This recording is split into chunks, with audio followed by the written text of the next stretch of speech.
Després del llarg confinament que hem viscut i dels temps d'incertesa que vivim, cal donar rellevància i injecció moral als artistes visuals que han estat treballant en silenci, però també un ajut econòmic, i això és el que pretenen els Premis del Temps de les Arts, amb la dotació d'aquest premi acompanyada d'un guardó de Pere Jaume.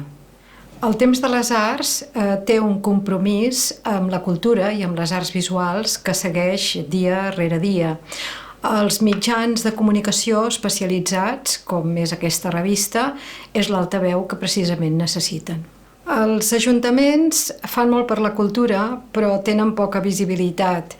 En aquest sentit, els premis que convoca el Temps de les Arts, en col·laboració amb els ajuntaments, ajudaran a posar en valor els creadors i els gestors del territori. Els territoris de parla catalana són rics en nombre de creadors, però hi ha molta competitivitat i poques oportunitats.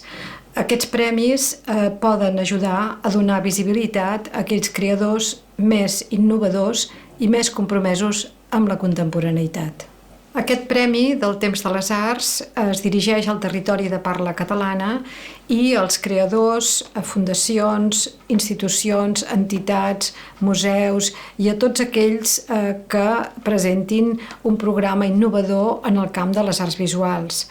A tots els diria que no tinguin mandra, que presentin la seva candidatura amb el seu projecte al seu ajuntament i nosaltres ho valorarem i ens farà molta il·lusió poder lliurar aquests premis i celebrar-ho tots junts.